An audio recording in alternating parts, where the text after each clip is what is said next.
the main event. Jay Swingler, how are you feeling? Absolutely fantastic. A united team!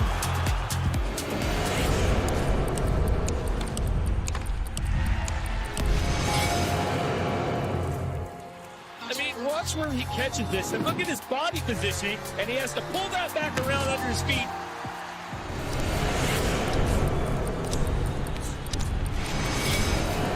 Navigate fight night, key moments, replay the rounds into action you want to see again and again.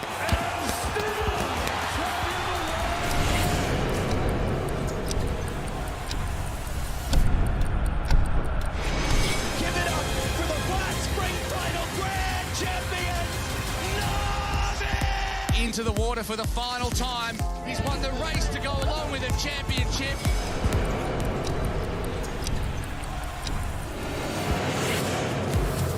Absolutely magnificent. What a stroke that is.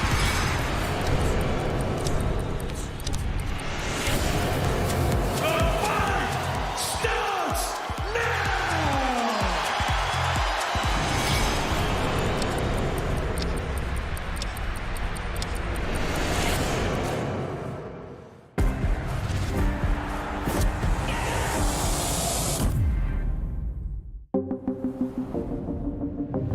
The following programme is recommended for those 16 and over, as it contains sporting violence, possible bad language and flashing imagery. Boulevard world. It's like they've picked up little parts of the world and sprinkled it all here in Riyadh. We are now just days away from the iconic Day of Reckoning. This Saturday night, one of the best, one of the biggest, one of the most talent-laden cards ever put together in the history of boxing will take place. And speaking of talent, I've got a lot of talent with me. I've got a former IBF world middleweight champion in Darren Barker. I'm not going to stop, Darren. I'm not going to stop. I'll give you your flowers. And, of course, a giant of boxing broadcasting, Mr. Andy Clark. Gentlemen, how are we? Very well, thank you. I mean, look, the big kid that has come out of me, looking around, it's incredible. Roller coasters, everything. Yeah, I am thrilled to be here. We had a little walk around. We got dropped off quite far away, Andy, earlier on. It's quite good, this, isn't it? It's great. It's great. We got dropped off by the Eiffel Tower over there, so we gave it the full Phyllis fog on the way around, which was very enjoyable. It's a great place, this, isn't it? Because sometimes with grand arrivals, the arrivals sometimes are not all that grand, but this is very, very grand. This is quite something, Darren. Now, I'm sure you've been through you've obviously been through many fight weeks in your time. Have you ever seen anything like this to kick off fight week? No, I haven't. This is special. The build-up is something, but the show itself is something. It's what dreams are made of. Like, look, I'm a boxing fan first and foremost. You see that card and you think, that's my Christmas present. It's something to withhold. It's brilliant, and you just got to look around. I mean, I don't know if you can see shots. It's just spectacular where we are, and it really does have that mega fight, mega show feel to it. It's going to be a lot of fighters here, a lot of heavyweights, a lot of testosterone, a lot of, I'm just going to cut to it, a lot of Jarrell Big Baby Miller, who's been causing a real storm this week. What are you expecting today, Andy? Any sort of shenanigans? What do you think? I guess it kind of depends what order they come in, because if he's in close proximity to Dubois or Joshua, then he'll try it, I think. You can't help it. It's who he is. He's the archetypal guy who could start an argument in an empty room. He's one of them, isn't he? So, yeah, maybe. Maybe indeed. Well, what we're going to do now, we're going to go over to our MC for the evening, the one and only Thomas Streiber.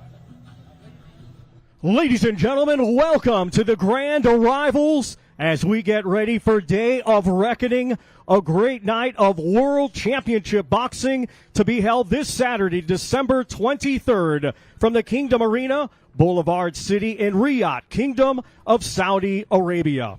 We would first like to extend a big thank you to His Royal Highness, the Crown Prince Mohammed bin Salman, and His Excellency, Chairman of the General Entertainment Authority, Turkey Al Sheikh.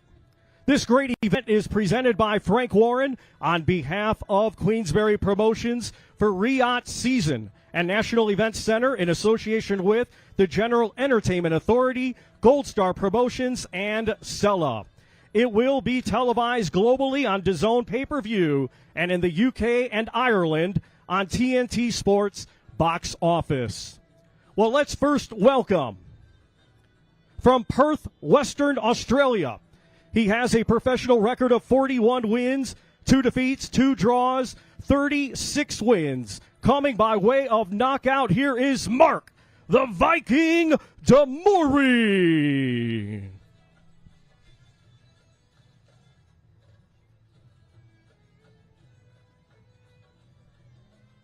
To Filip Hrgović on Saturday. Yeah, he's been full of fighting talk, hasn't he? You know, I don't think he's going to wake up on Sunday morning and wonder what might have happened if he hadn't let his hands go. I think he's just going to give it a crack. He knows Hrgović is number one with the IBF, and for that reason, if he can get the win, then he jumps straight into the top of the shop, which is exactly what he's planning to do. Well, let's bring in Mr. Mark Demori. Great to see you, Mark. Mark, what an occasion, what an event. How does it feel to be here?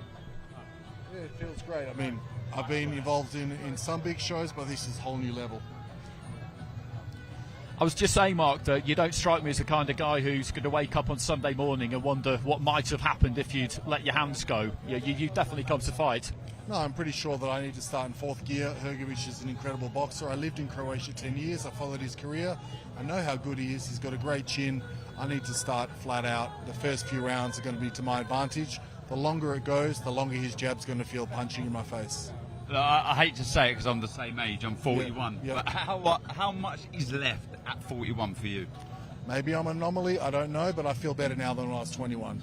However, I'm a little bit different in the way I take a shot. When I was young, I would just walk through them. Now I have to be a little bit smarter, a little bit more strategic about how I engage.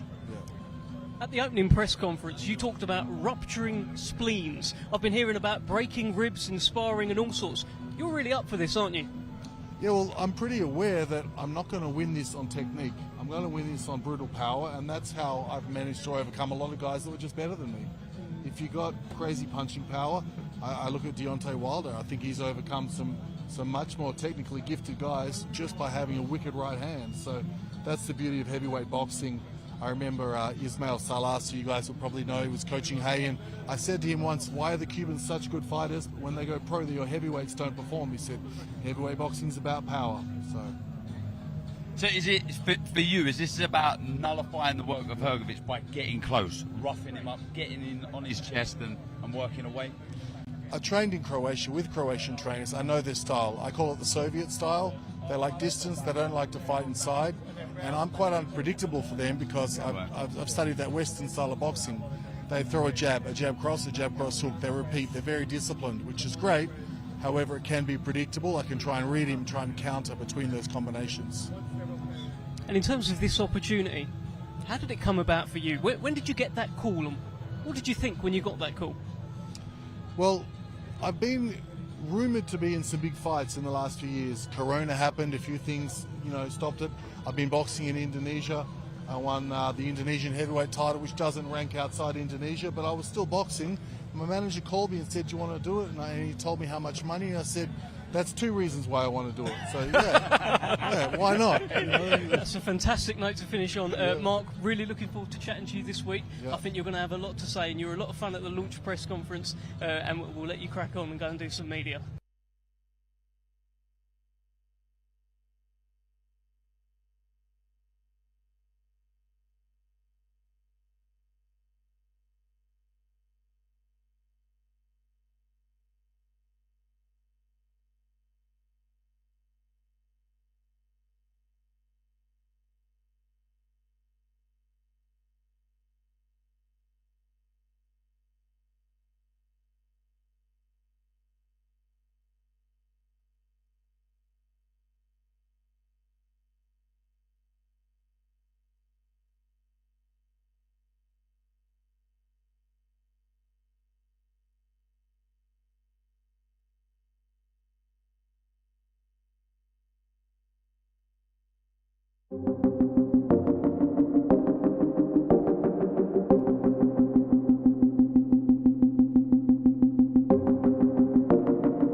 for his chance, of course. I think he'll start aggressive and try to surprise me, but I need to keep my distance and find my pace, find my rhythm, and knock him out.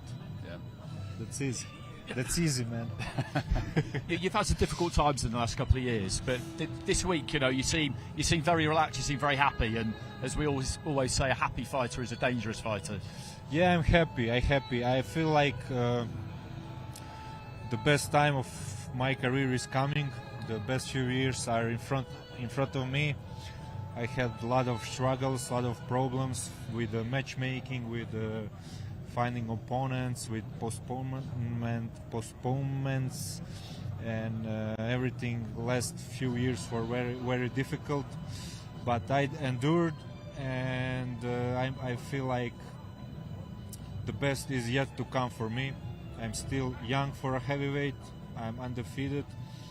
I'm IBF mandatory challenger next in the line for the winner of Fury Usyk, and I feel like I'll become the champion next year, and I feel like the best few years are gonna be the best years of my career. So making sure that you win Saturday night, the fight after has to be a world title shot for you.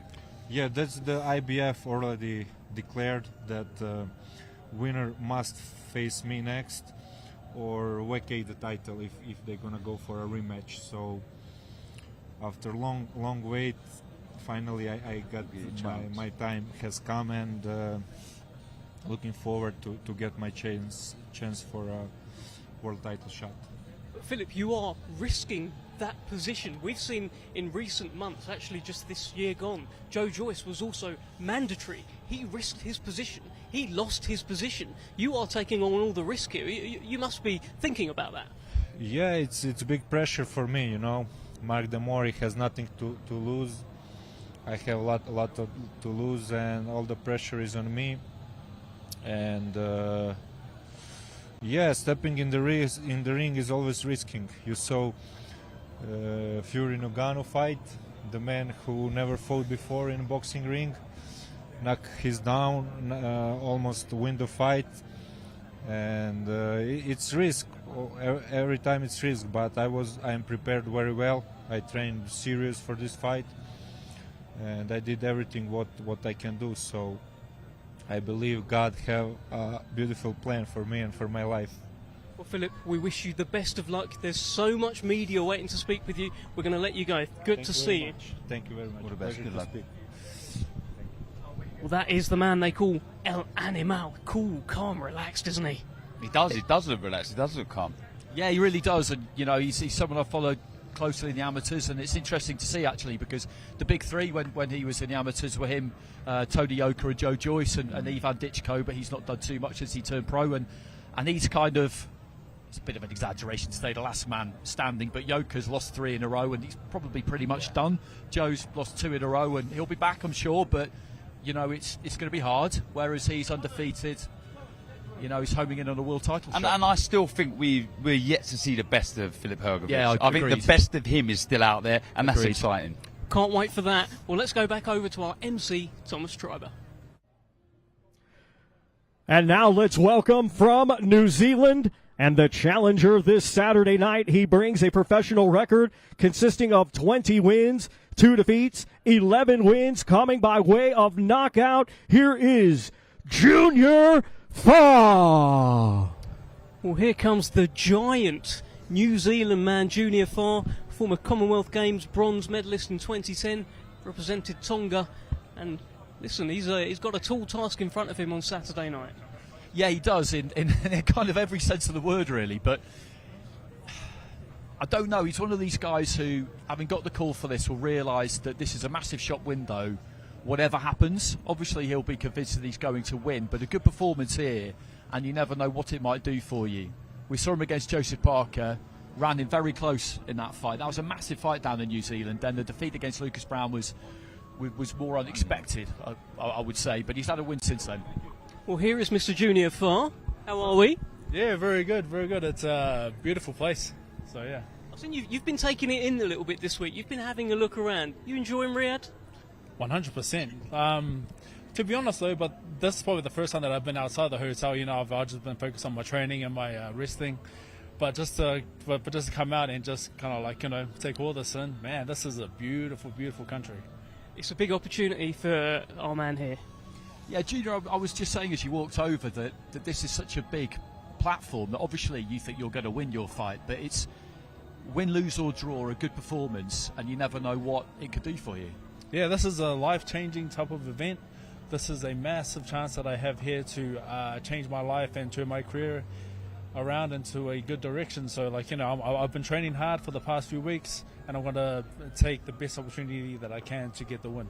Does that add pressure for you, knowing a win here can really catapult you into some huge fights? A little bit of pressure, but I know I'm seen as the underdog, so, you know, not too much pressure in terms of that. But I do expect a lot of things from myself, so I'm putting pressure on myself because I know I can do this and I know I can perform, and I will perform on the night. Frank Sanchez, he's one of the best heavyweights out there, right? He's pretty good. What's the plan? Throw a left, throw a right, get him out of there. hit him more than he hits you. 100%. He's the kind of guy, though, isn't he, who I remember seeing his fight against F.A. Jagber, and he won that fight and made it really tough for a Jagber. And he's really well ranked, Sanchez, but he's the kind of bloke who, if you're above him in the rankings, you don't want to fight him because, I mean, it's hard work, isn't he? He's not a typical heavyweight. He is a very good clever boxer, Cuban. So brilliant boxing skills there. I definitely know what I'm in for the night, and like, you know, I've trained accordingly for that. I'm going to execute my plan and just try and like, you know, try and make it a hard night for him, make it a good night for me, and then go home back to the kids and just, like, you know, celebrate Christmas. Junior, we can't wait. Best of luck to you. There's so much media that want to talk to you, and we'll see you tomorrow. Good to see you. Thank you guys so much. Appreciate it.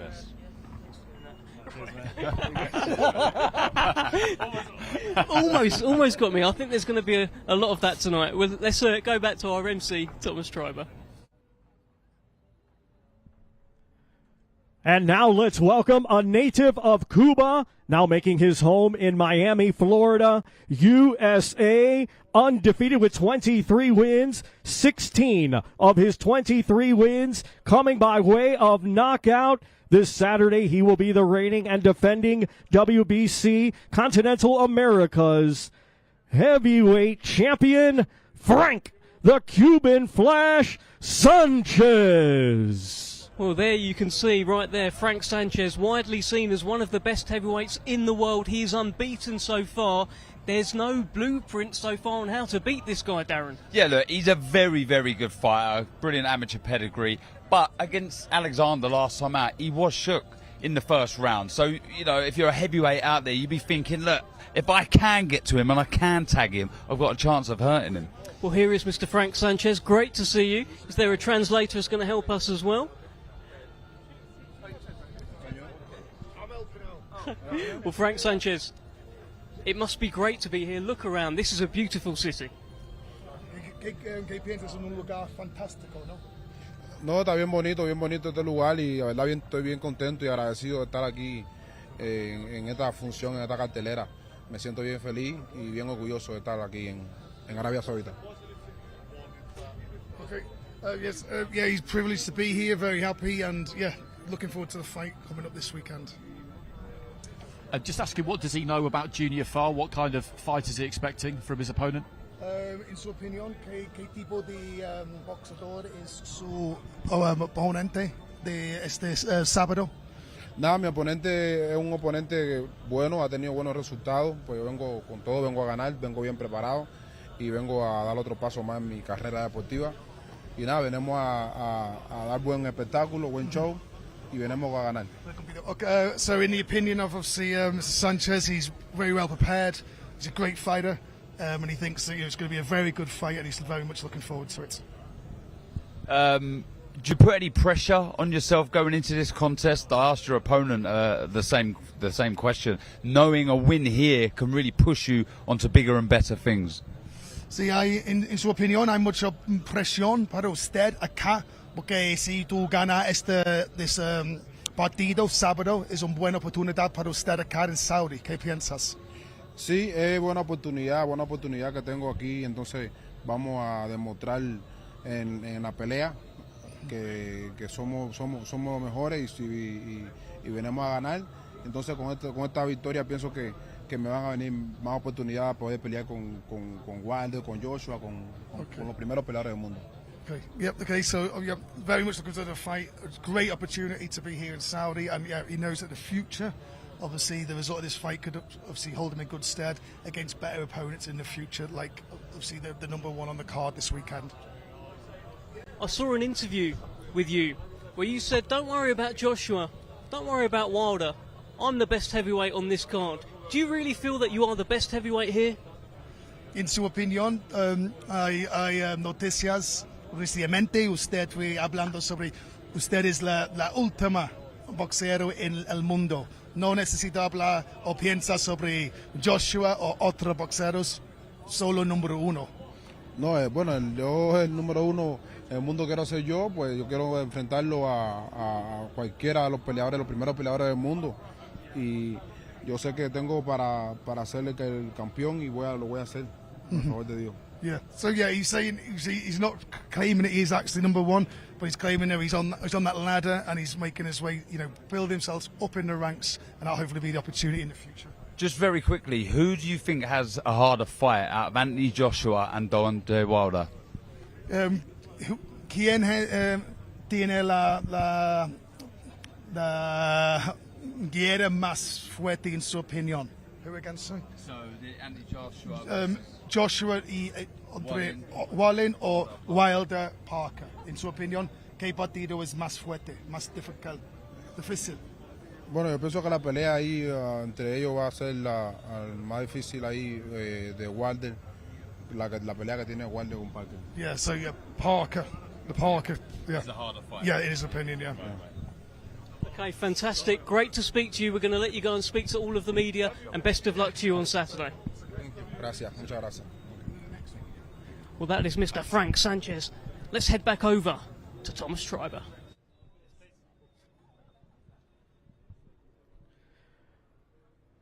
And now let's welcome, coming to us from Germany, the challenger this Saturday night. He brings an undefeated record with 22 wins, 15 of his 22 wins coming by way of knockout. Here is Ajit Caballel.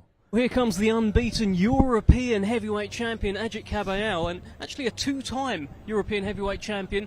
And look, since that Chisora win, it was a few years ago, he hasn't really had that breakout fight, has he? He's been a bit unlucky, to be honest, because he beat Chisora, back end of 2017, defended it, then vacated it because he felt like something was going to happen. Then we had COVID, then it looked like it would happen because he was bang in the fray to fight Tyson Fury December 2020 back in the UK, but a fight that in the end didn't end up happening, which would have been very disappointing for him. And really since then, he had been ticking over, but now he's won that European title back, and he's been waiting a long time for this. Well, here he is. Let's speak to the man himself, Ajit Caballel. How are you guys? Good. Hey. Beautiful city, isn't it? Come on. Yeah, it's very beautiful. I'm really shocked. I've seen you've been walking around. You've been doing a little bit of exploring as well in Riyadh as well. It looks like you've really taken it all in. Yes, Riyadh is very beautiful. I don't know, never see this. I was never in my life in Dubai, and I see Riyadh is very beautiful. Really, really nice. You're in. Look, there's no question. You're in with a monster on Saturday night. Yeah. How do you approach a fight with a guy like that? This is Aslanbek is maybe he's a strong opponent. He's you see like a beast, And Saturday was a big challenge for me, and I train hard for this challenge. We give everything in the training camp, and Saturday night we will see. He's a monster or not monster. You've waited a long time for this kind of opportunity, haven't you? Because you're a two-time European champion. It looked like you were going to fight Tyson Fury, and that breakout fight to step above European level, that's what you've been waiting for. Yes, 100%. I wait long time for this for the chance, and you say Tyson Fury for 3 years, maybe I will fight with him in the Corona time, and after I will fight with AJ. Not coming, and now we fight with Aslanbek, and this is the level of the world of the level of the world, I will, challenge myself. Maybe I will give my best, and we will. I don't know what I say, on English, and we will make it shock the world on Saturday night. We give my best, and inshallah we win. Do you see this as the toughest fight of your career? Yes, 100%. Now I'm the big man. Six years before I fight with Chisara, and now I'm 31 years old. I fight with Chisara. I was 25, and now this is the biggest fight of my career. 100%. If you win Saturday, how far away from a world title shot are you? I don't know. I'm not interested in what come after the fight. I concentrate only Saturday night, and after the fight we will look. And when I come fight with AJ, I fight with AJ. When I come with Fury, I fight with Fury. We will see. All right. How do you win the fight Saturday then? I give my best, and we will see. I win 100%. We will see. You're obviously the kind of athlete, the kind of fighter who stays in shape, stays ready, because this was put together at fairly short notice, and it just shows if you do that, you never know what can happen. Yes, this is a really big show. This is this is in my career really the biggest show of my career. And yes, I'm happy that I'm here. I'm a little bit nervous. First time in my career, too much cameras, and. Well, you're taking it in your stride. You look relaxed. Yes, thank you. Tell me this: do you watch tape? Have you been watching tape of Makhmudov? Because all the tape I've seen, he just knocks guys out. Have you been not watching this kind of tape? Yeah, we will see. I don't know. Makhmudov fighting his career, not the biggest name. Only when you see Takam, he fight with Takam, and he's good opponent for me. I think for him is the biggest challenge in his career. And I'm not a trash talker. I will only give my performance on Saturday night, and we will see what we will see. No, I look forward to it. I wish you all the very best. Thank you. Great to speak to you, Mr. Ajit Kabayal. Thank you. Thanks. Let's head back to our MC, Thomas Streiber.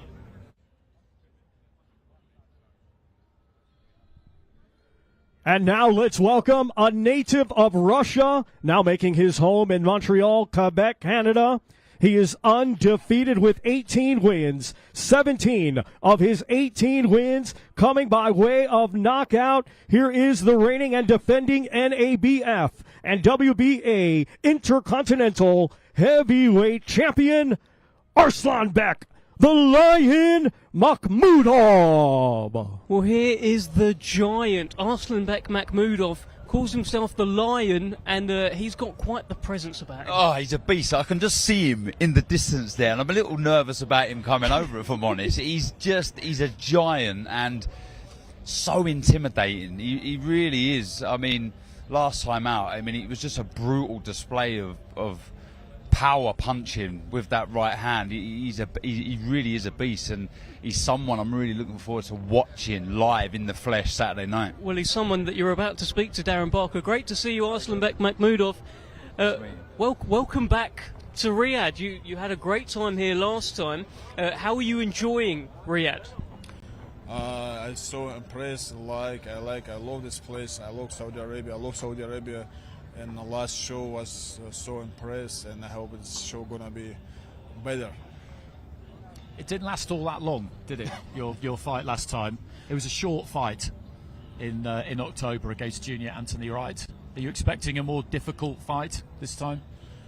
Yes, I expect more difficult fight because this fighter, my opponent, more experience, more top level, guy. And but I'm ready for the kind of. I need the kind of this fight.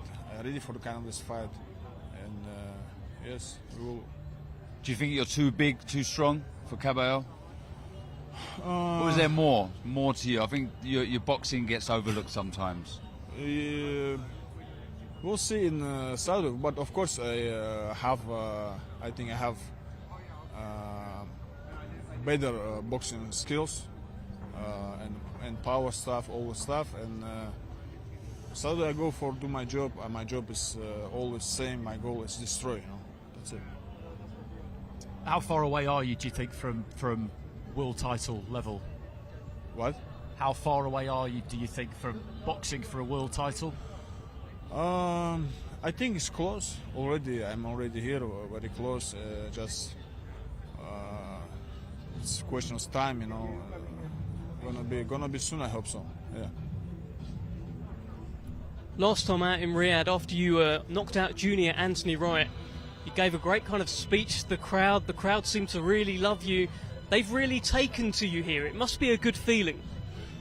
For sure, people here love me, and I love these people. And also, it's for me, it's special. Saudi Arabia is a special place for me because every year I used to come for in Ramadan for Umrah. You know, that's why it's for me. It's my second house, you know, second home. You know, that's why I love this place. Yeah. Your prediction for Saturday? What? Your prediction? We'll see.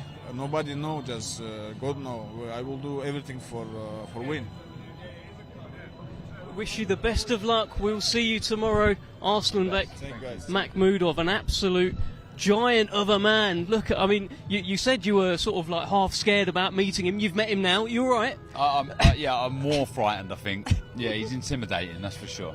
But look, this is a serious fight. I think this is a bit of a sleeper fight on the card. It's two unbeaten heavyweights. I don't think enough people are talking about this fight, so let's talk about it, Andy.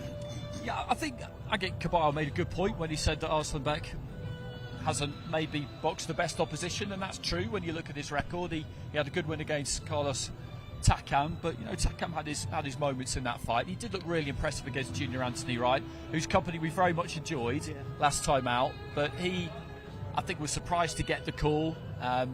It was a bit of a mismatch, to be perfectly honest, so he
fight like that, it puts you on the map. A good performance, win, lose or draw, it puts you on the map. And it never happened for him. And it could be easy to lose the faith sometimes in a sport like this because nothing's ever guaranteed. And then the phone rings and you get the invitation to come here, and all of a sudden it seems worth it. And that's what's happened to him, basically. So, I do make him the underdog against Makhmudov, but there's still plenty that we don't know about Makhmudov.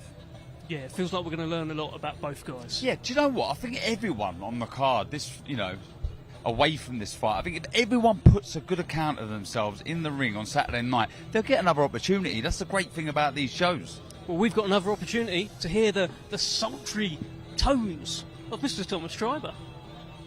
Let's welcome from Bromley, Kent, England. He brings an undefeated record with 17 wins, 7 wins coming by way of knockout.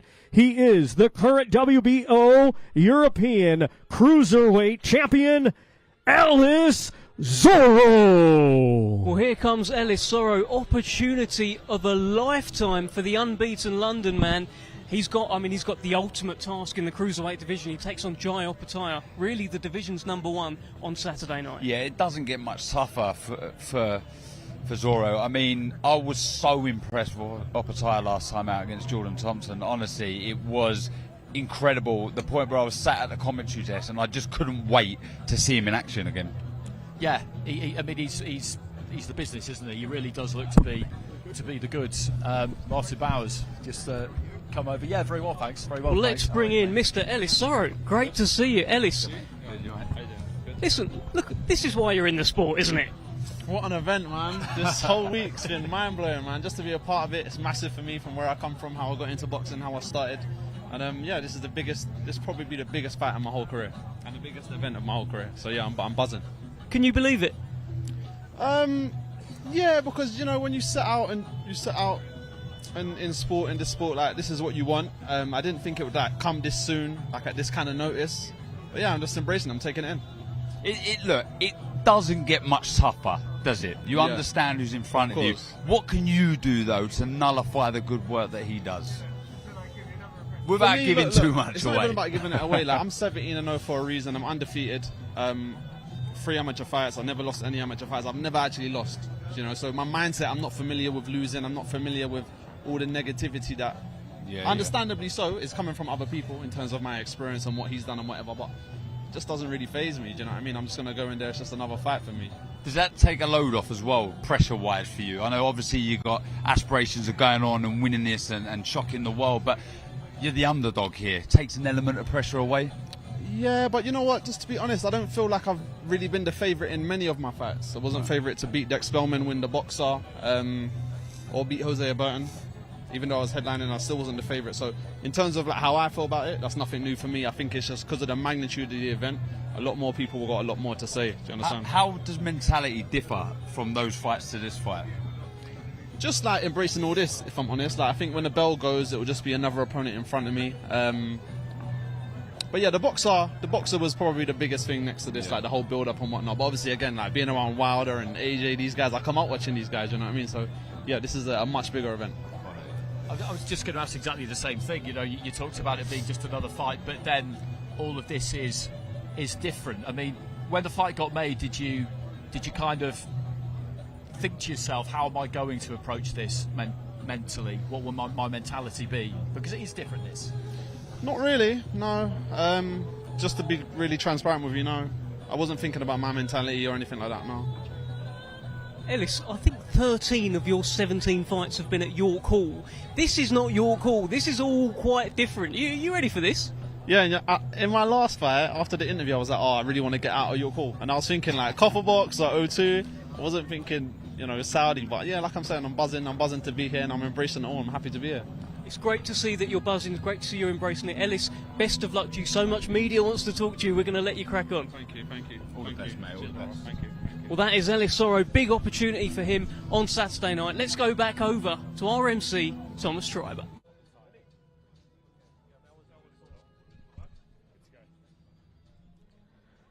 And now let's welcome, coming to us from Sydney, Australia.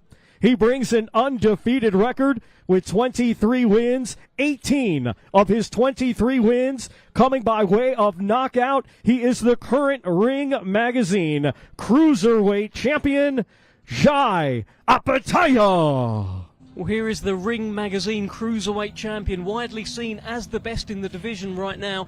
Of course, couldn't be introduced there as the IBF champion because of what's happened this week as well. Here is Jai Apataya. Just an animal, a beast.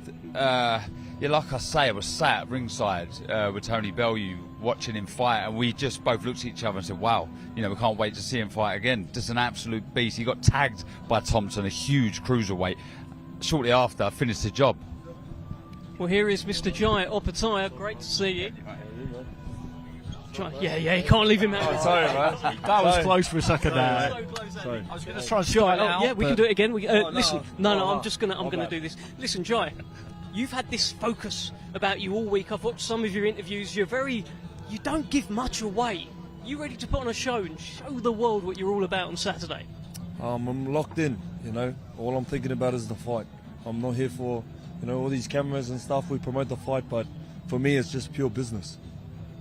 We've spoken before you fight with Jordan Thompson, and the big question was the size of Jordan Thompson. You must take a lot of confidence away from that fight. There was a moment where he tagged you with a right hand, and you sort of just shrugged it off and landed big shots of your own. Going into this fight, you must take so much belief away from that last victory. You know, I do. You know, it was a good performance, but at the same time, you know, I've prepared for 12 rounds of war. You know, I'm not expecting a repeat. You know, it's easy to get sort of caught up in that sort of stuff, but you know, I think Zora's a crafty little fighter. I've got to be careful, you know, and just fight smart. That's what I do. You know, once we get in that ring, we adapt. How does he differ from Jordan Thompson, Zoro? Well, obviously the size is a lot different, and his hand speed's decent, but we get in there and we adapt. You know, we feel the ring. I'm excited. You know, I'm just excited to get in there and do what we do. You know, like I said, I'm ready for 12 rounds of war. You know, if it goes to 12 rounds, I'm ready. You know, I'm fast, I'm fit, I'm strong. Anything that comes at me, I'm ready.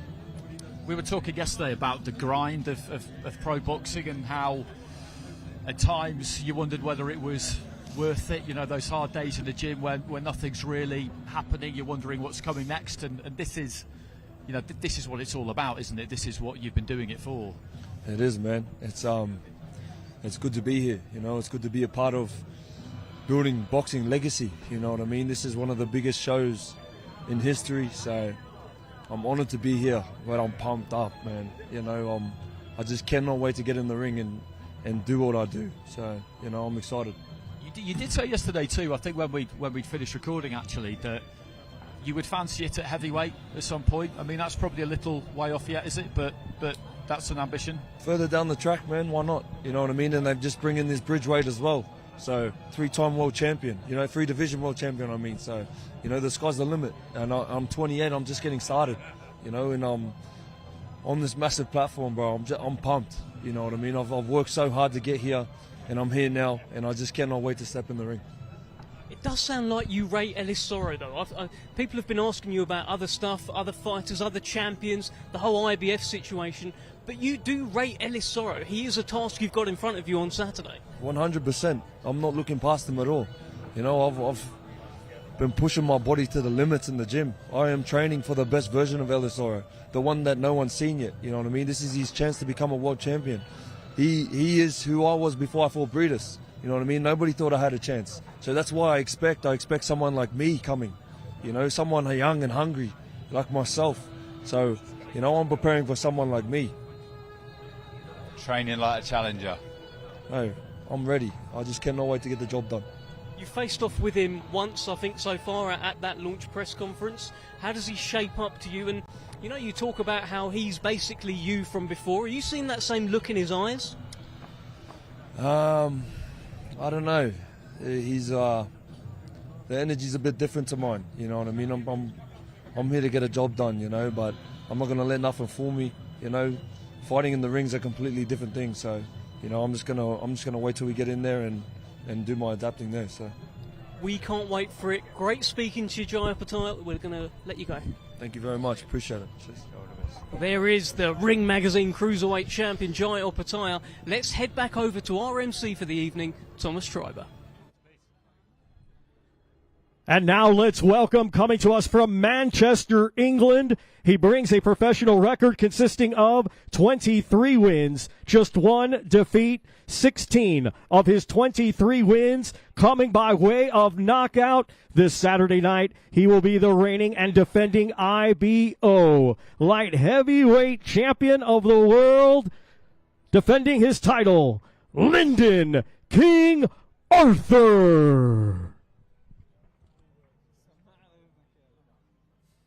He's the IBO King, won that belt, of course, in a thriller against Brian Suarez. And again, guys, the opportunity of a lifetime for Lyndon Arthur.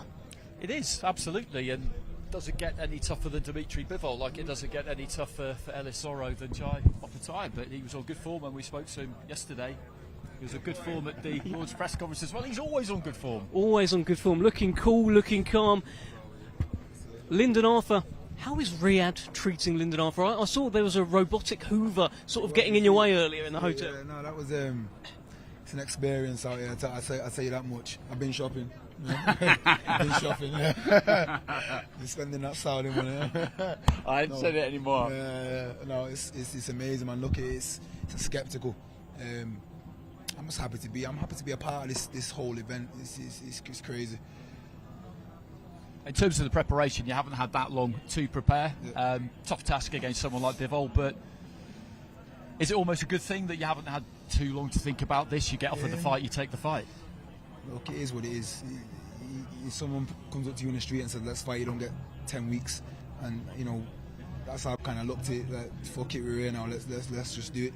And Bivol's I was a fan of him. I'm a fan of him still, and I'll be a fan of him after it. He was one of the best pound-for-pound fighters who... Why should I say no to that? Why should I not challenge that and see where I'm at? That's what we're in boxing for. So let's do it. Tactically, without giving too much away, how do you approach this fight? Is it a battle of the jabs, the feet? Do you try and get in there and rough him up? How do you approach this fight? Look, I've got a plan in there, but Saturday it might be a bit different when you get in there and shit don't work. Bivol's a great operator, but I believe I am also. And I believe I will adapt to whatever is in the ring, and we'll find out Saturday. Just go in there and give everything. You make a good of a account of yourself. You know, it's a win-win situation for me, I believe. So, yeah. Do you make him the number one in the division? I mean, it's him or Better Biev, isn't it? I got asked that a while ago, and someone said, who do you think would win between him and Better? I always thought the better boxer will always beat the better fighter. Well, I've sparred Better Biev, and he's not just a brawler. He's not just a strong, come forward kind of fighter. He actually has got a boxing brain, and he's good at what he does. But I do believe Bivol has got the better boxing ability and would come through if they ever fought. Obviously, Craig Richards shared the ring with Bivol. Yeah. Have you had any conversation with Craig about this fight? I don't really know Craig like that. No. I'm not one to reach out and say what should I do. But I've watched the fight. I watched the fight a couple of weeks ago, and I see a few things in there. I'm hoping I'll be able to exploit and then fight night. Lyndon, you're being written off. You're the underdog in this fight. A lot of people are saying Bivol's this, Bivol that. But the last time I remember you getting written off, hey, you beat Anthony Yard. You were the underdog. Do you prefer this scenario where people are saying he's got no chance? Oh, it is what it is. This is boxing. People are going to have their opinion. What opinions are like arseholes heard. So. You know, look, Saturday's a few days ago, away, sorry, and we'll see what happens. Have you pictured this fight in your head? Oh, every day since I knew I was fighting him. Every day, I've gone through the worst of the fight, and I've gone through the best of the fight, and hopefully with what I do, hopefully I'll bring the best out. Okay, we can't wait for it. Best of luck to you on Saturday night, Lyndon Arthur. Thank you very much. Good to see you. There is Lyndon King Arthur. Let's head back over to King Thomas Schreiber. And now let's welcome a native of Kyrgyzstan, now making his home in Indio, California, USA, undefeated with 21 wins, 11 wins by knockout. This Saturday night, he will be the reigning and defending WBA Super World Light Heavyweight Champion. Let's welcome Dimitri Bivol. WBA light heavyweight champion, of course, Dimitri Bivol, one of the best fighters in the world. Yeah, without a shadow of a doubt. I think a lot of people had his last fight, and I might add over a year ago now, a close encounter against Ramirez, but he just schooled him. He was levels above, absolute levels above in every department. An exceptional fighter who can do it all. Speed, power, fantastic fighter. Here he is, Dimitri Bivol. Dimitri, you were here for the Battle of the Baddest. You watched Fury and Ngannou. I saw you there, and I knew you wanted to fight here. How does it feel to be here? I'm so excited to get my fight, and I'm so excited to be the part of this huge event. Really great event. I never see big card like this before, to be honest. Darren Barker here is a big fan of you.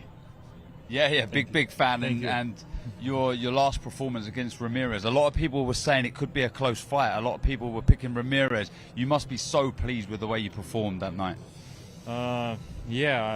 People thought like it could be a close fight, but I did everything well because I had good training camp, and we just did job what we needed.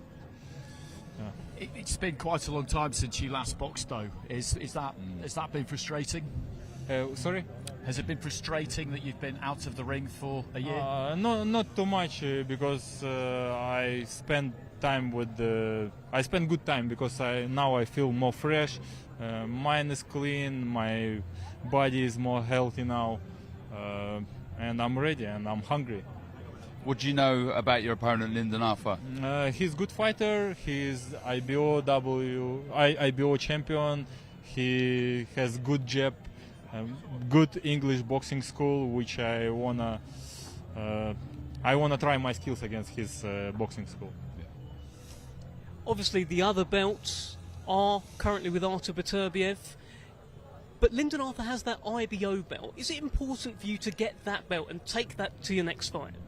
For today, it's important for me because I made 10 defense of my title. Every time when I beat my opponents, I was just defending my belt, and I didn't get anything from them, you know. And now I want to get something, and it makes me more excited. But you got a lot from when you beat Canelo. You got a lot of credit. That made you stand out. Yeah. I got a lot attention from boxing fans and respect from boxing society. But I want something, you know, materialistic like belt.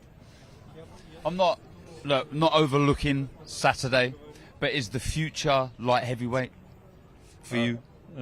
Sorry. But is your future, not looking beyond Saturday, but do you see yourself staying at light heavyweight for the remainder? You know, I have a plan to be undisputed champion. I have a dream in light heavyweight division, and I see it very close now. And of course, I want to be in light heavyweight division, and then we will see. Cruiser, heavy? We will see. I don't know.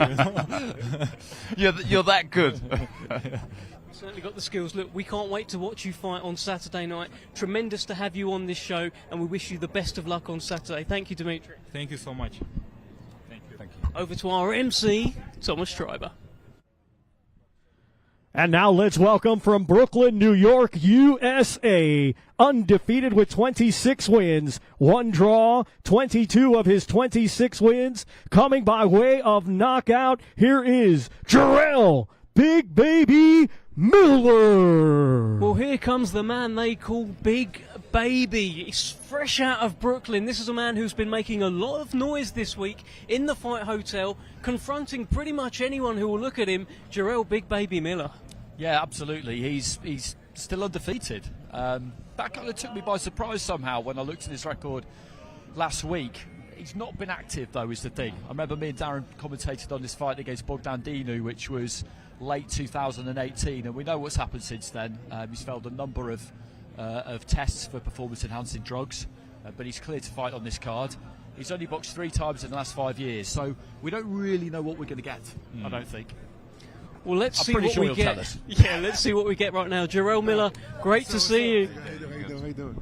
Jarrell, look, from Brooklyn to Riyadh, look around. What a night.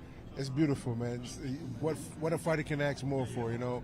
Great place, great venue, you know, great atmosphere, and you know, it's going to be a great night of fights.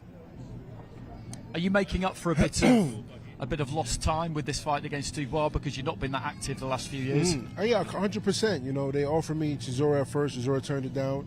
Dubois turned on Joseph Park. I said, give me anybody. And Dubois was the first name that popped up, and he said he'll take the fight. I said, he's a dummy. Sign him up. Let's go.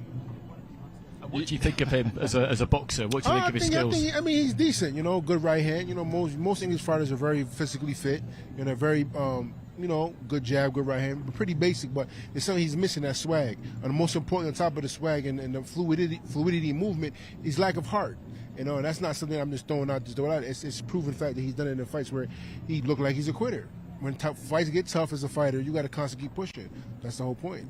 How far off top form do you think you are? I mean, look, I think you'll be the first to admit you've not looked $1 million. You've not looked great since you've come back.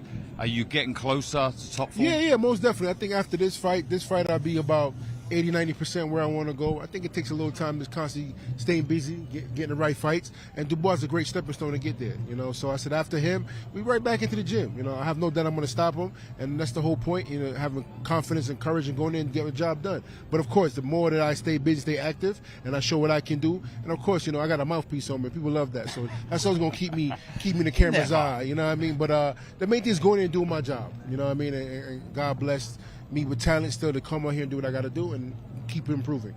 Is it a case of you in this fight of trying to break Dubois' heart? Of course, 100%. I mean, that's the main thing fighters do. Sometimes you got to break a guy's heart before you can get him out of there. You know, I'm aiming for the stoppage, but we're going to soften him up first. We know that he's durable for the first 5 rounds. We know he has a decent right hand and a good jab. So we know we're going to take our time. We're going to break him apart. You know, we're going to dissect him and then bully him and beat him up and send him home fried shrimp. Speaking of breaking him apart, you and Anthony Joshua had to be broken apart yesterday. A couple of occasions. I've seen a few videos going around, Jarrell. What's been going on? No, he didn't have to break us apart. You know, I mean, if I really want to, you know, push people buttons, that's easy to do. You know, I mean, I told security already and everybody, I'm not going to start nothing more than, you know, saying a couple words. That's part of box. That's part of entertainment. Sometimes you got to push guys' buttons. You know, I live rent free in AJ's head, and so I got his buttons. Some guys, you got that one bully that always pick on you, and I'm that guy. Is that the fight you want? Yeah. If you could pick any fight out there, is that the fight? Yeah, because you know we have unfinished business. You know, unfortunately he has 3 losses now, but it is what it is. It's boxing. You know, he was saying that I'm on a different level. I'm like, no, you're not. You're like number 2 and 3. I'm number 4 or 5 right now. So we're right there. We can definitely make it happen. It's not unrealistic. It's more realistic than anything else. You know, after Tyson's going to be locked in with Usyk. You know, who else is there? You know, maybe Deontay, and that fight's not going to happen. I'm showing you that right now. So we have, you know, past beef and a past history. It'll be a great ticket seller and great pay-per-view. Do you think he beats Otto Wallin? It's a 50-50 fight in my head. And the reason why I say that, you know, Otto Wallin's a very durable guy. I've sparred with him. He knows how to mix it up. He has a great chin. And he's durable, you know, and he believes in his heart that he can win the fight. So my thing is, if AJ goes in for the kill, then we're going to see. But in my heart, I think it's a 50-50 fight. I asked Frank Sanchez this. Who do you feel has the harder fight out of Anthony Joshua and Wilder? Man, ask me a tough question. They're all 50-50 fights in my book. And the reason why is, you know, I'm a friend of Joseph Parker. I love Joseph Parker, but he's a great mover. He's a great boxer. If he doesn't get hit, Joseph Parker wins the fight. If he gets hit with the right hand, we know how that goes. So it's a 50-50 fight. Same thing in the next fight with Otto and Wallin and AJ. Both good boxers, both great fighters, but is AJ the same fighter as he was before? And Otto Wallin's coming to prove a point. So in my hand, I think they're both tough fights, to tell you the truth. You know, but because Deontay has to equalize the punch, you kind of favored that AJ might have the tougher fight. Well, Jarrell Miller, we could talk to you all day. I'm sure you could talk to us all day. And we may talk all day one day, but we're going to let you go, my friend. Plenty of people want to speak to you. Great to speak to you. Mr. Jarrell Miller. Let's head back over to Mr. Thomas Treiber, who has Daniel Dubois with him. Let's welcome from Greenwich, London, England. He brings a professional record consisting of 19 wins, just 2 defeats, 18 of his 19 wins coming by way of knockout. Here is the former WBA regular heavyweight champion of the world, Triple D, Daniel Dynamite Dubois.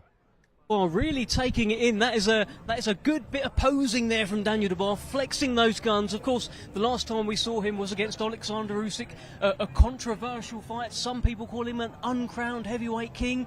Here he is. Do you know what? I'm interested to know where his head's at, because on one side he boxed really well against Usyk, and on the other side there was that, you know, the way it finished. The way it finished.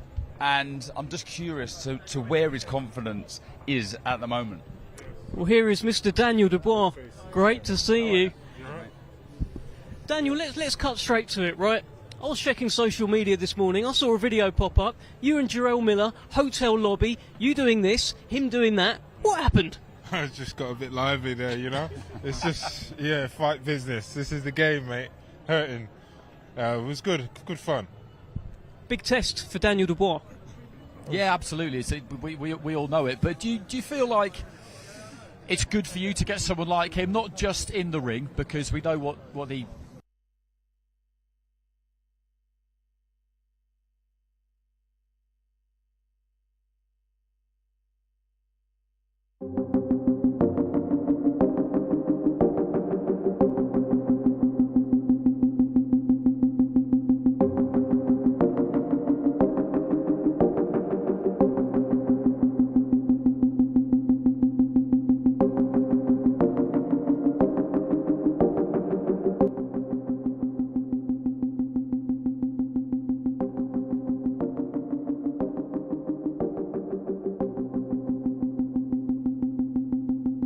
The next chapter of my life and my career, so I got to make it count. Tactically, is it about pushing him into deep waters, Miller?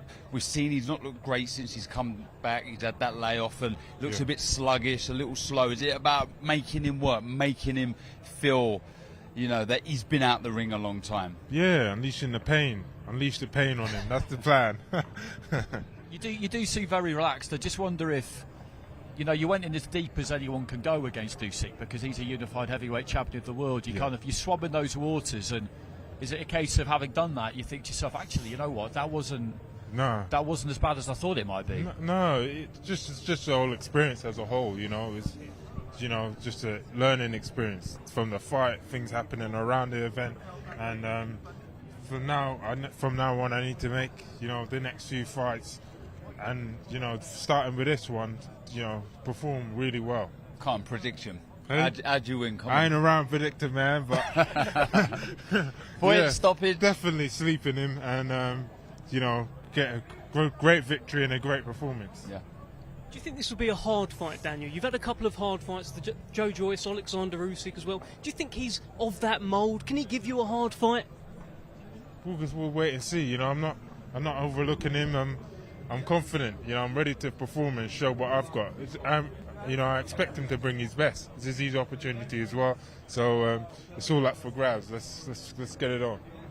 It feels like Jarrell Miller has been talking for years. He's been winding everyone up. Are you going to get extra satisfaction from being the man who gets the job done? Definitely. On paper and everything, I can feel the people in the post back home. Do him, Dan. Do him, Dan. I guess, look, you've experienced the good, the bad, the ugly. What you bring into this fight now, you're a more experienced fighter. Absolutely. Fitter, definitely changing. Just all-round different fighter, and smarter fighter as well. So can't wait to show it. It's also, you've had longer with Don Charles. Yes. You'd only just got with him, and all of a sudden you were fighting for the unified title against Usyk. How much are you going to benefit from this extra time with Don? Big time. I feel like now we've learned a bit more about each other, about our weaknesses and our strengths. So it's time to mold and get the match right. So everything's going well in that department. He looks happy, and they say a happy fighter is a dangerous fighter. So right. It could be a bad time for him to be fighting you. Of course, he's going to find out. Daniel, we can't wait to see this one on Saturday night. Best of luck to you, my friend. Good stuff. Thank you, guys. Let's head back over to the one and only Thomas Treiber. Let's now welcome International Boxing Hall of Fame promoter, Mr. Frank Warren. One and only Frank Warren, quite an entrance there. And look, this is he's talked about a big game changer. He's changed the game with what's going on here. We had the Battle of the Baddest a few months ago, and now here we are for the Day of Reckoning. Yeah, absolutely. And we know what's coming next. We know what's coming on February the 17th. We know what's planned for March the 9th. These cards are coming at pace. I was chatting to him earlier today, and it never gets old, this sport, does it? No matter how long you've been doing it, and he's been at it a really long time, as has Bob Arum. When the two of them walked out of the Grand Arrivals last time, that was a great scene. And you just have to keep evolving and moving with the times and just checking the pulse of the sport, and he's done that for decades, and he's not stopping now, is he? He's not stopping at all. Well, let's bring in Hall of Fame boxing promoter Frank Warren. Bring him in for a chat. Frank, how are we? I'm good. How you doing? I like that, mate. It makes an effort, not like you two. No, we look like scrubs, don't we? Just straight away. Right, go on then. Right, what's happening? So Frank, what's happening? I mean, you tell What's us. happening? Look around, Boulevard World. Don't make out where I'm in Egypt, Athens. Yeah, it's all good. Look at that at the back. You can't see that. That looks brilliant. Yeah, marvellous, isn't it? Day of Reckoning. We're here. Well, we're how far away from the Day of Reckoning? 4 days. 4 days. Yeah, I'm looking forward to it. Great fights. Fabulous card. It's like never in my time of boxing have I seen a card like this. I think we've got, was it 8 or 9 of the top 14, 15 heavyweights in the world on one card, and 2 of them can't be on it because they're fighting on the 17th of February over here as well. So heavyweight heaven. Heavyweight heaven, Andy. Yeah, it is. So I was looking at the rankings last night, and I think with the WBC and the WBO, it's 9 out of the top 15, and with the other 2, it's 8. So yeah, exactly. We thought we knew what we'd get on the 23rd of December. Originally, it would be Fury Usyk, and then this was put together at just breakneck speed. How was that behind the scenes? It must have been an interesting few days after October. Look, you know, once the resources are there, and that makes it much easier to start with. But you've got to have the vision, the resources, and His Excellency and his team had that, along with all our team at Queensbury, and we worked with all the various promoters. Everybody cooperated to make this happen. We all put aside our differences, got on with it, and delivered the card. And it is a fabulous card, and I hope it's going to be the first of many where people are cooperating to give the fans the fights that they want to see. We were just talking to Daniel Dubois, who's your guy on the card, and we were chatting about it earlier. And it's kind of make or break for him, really, isn't it? Well, he is. I mean, look, his last fight, he should have won that fight. He hurt him. I'm not going to go into the big debate about low blow or not. I thought it was a legitimate blow, but he got 4 minutes unfairly what the referee gave him, despite the fact he wanted to carry on himself. And he seemed to, he went down. He sort of went. Look, he was down after that. I'm talking about during the fight. He should have gritted his teeth and put it on him, and I think he could have come through. But look, he never done it. He's got every physical attribute. He's a young man. He's got big punch. He can jab. He can move. He's got speed. People are doubting his commitment, and that is what this fight's all about. It's up to him now to prove to the public and to himself and to everybody around him that he wants to be in this business, that he wants a seat at the big table. He's got a great opportunity now against Gerald Miller, who's no slouch himself. I know he's past being a drug cheat and so forth, but he's cleaned himself up. He's licensed by the Nevada Commission. This is now Daniel's moment in time to go and show the world what he's all about. This is it. He's on a big stage. Go and do the business. He looks happy, he looks confident, and I've just seen there seems to be a maturity about him. Have you noticed that, being around him? It does seem a bit. Look, there's times when he's around all his family, sometimes he goes into his shell. When he's on his own, he's more open. He seems to be a little bit more relaxed in that going. I don't know. That's an observation from me over the time we've been dealing with it. But the fact of the matter is, he's been given what a lot of fighters haven't been given, great opportunities. He's worked for him in the ring, don't get me wrong, but we've worked very hard outside and got him these various chances on the big stage. This is a massive stage that he's on Saturday, a huge stage, and this is his chance now to go out and, as I said earlier, to show what he's all about. because that's all we want to see. What is Daniel Dubois all about? You know, does he want it? And that's it. And the main event fights, so Anthony Joshua, Otto Wallin, Deontay Wilder, Joseph Parker. There's been a lot of talk about them being almost like semi-finals. Who's taking the bigger risk in those fights out of Joshua and Wilder? Well, they both are. I mean, being blunt about it, look, they're two very, very, very, very good fighters. Both former world champions. Hold the title for over 10 years, I think. Both big punchers, but they're not champions anymore, and this is their chance for them to shine again. I think they've got tough fights, both of them. I think with AJ, he's fighting a southpaw. We know he struggled in the past with southpaws. He's also coming off of a really good win against Gassiev, but he seems pretty confident about it. You know, I mean, I don't know AJ, but what I've seen of him and his mannerisms and so forth, he seems very confident and at ease with himself. So this for him, again, is a massive opportunity to get himself into a position to fight for the world title once the two champions duke it out on the 17th of February. We have one champion then. Same situation is for Deontay. He's had one fight, in 2 years?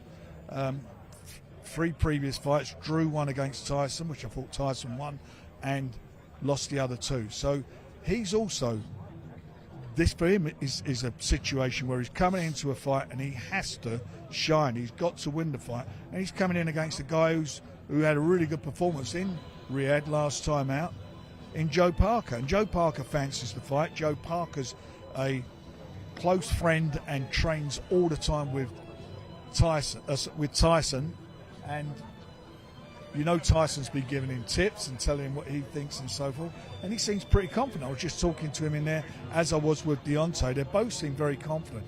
The fact of the matter is you've got 2 very crucial fights for the 2 ex-champions, and for the 2 guys to challenge them, it's a chance for them to get a seat at the big table too. You're going to get 2 competitive fights, there's no doubt about it. They'll be very, very good fights. We can't wait for it, Frank. We're going to speak to you so much this week. I don't want to run it all out now. We're going to let you go and speak to all of the media. Hear about the promo. Oh, yeah, no, just quickly. How was that promo, the zombie promo? How was it for you? I loved it. Good, yeah. Should you start taking the makeup on or leave it on? Great to see you, Frank. Cheers, Warren. Let's head back over to our MC, Thomas Schreiber. Let's welcome from South Auckland, New Zealand. He brings a professional record consisting of 33 wins, 3 defeats, with 23 wins coming by way of knockout. He is the current and reigning WBO Intercontinental Heavyweight Champion and the former WBO Heavyweight Champion of the World, Joseph Parker.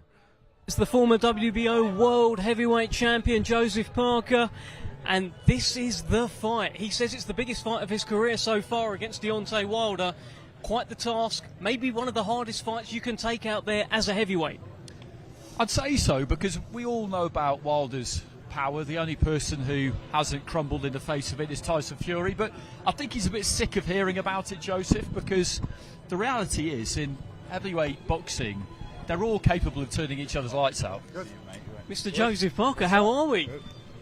Listen, this is your second fight now in Riyadh. You put on quite a show last time. How is it different this time? How's the vibe? The vibe is good. It's nice to be, listen, we're staying in a nice hotel with all the fighters. We've got our training times, we've got the team here, families here, and I think second time around, obviously it's a bigger fight, but familiar of Saudi Arabia. This is my 3rd time here, so it's good to be back. You look happy, you look confident, yeah. And I guess your last performance, look, I'm not saying Keane is any wilder, but you can only beat us in front of you, and you looked very good. Yeah, I feel like this year's been a good year, and I got good momentum, and even though the fighters are not on the same level as Wilder, but I feel confident going into this fight because of the work that I've done in training camp. And I know the last fight was a good win, but this is a different challenge altogether, and I'm excited for it. 31. It seems like you've been around forever. I feel like I've been around for ages. I mean, that's a compliment, by the way. I have been around for ages, 10, 11 years. Yeah, it's and I'm still going strong. Still in it, still hungry. There's a lot of boxes ticked for you now. Still 31, but you know, there's experience, there's some big wins there. You've got it all now. Is it now feel the time is right? When I linked up with George Lockhart and Andy Lee, and it took a while, right? But I feel like now, I'm alive again as a fighter. But I got all this experience, but I've restarted my career again, and I feel like this is, like Andy said, it's written in the stars. And listen, I feel good.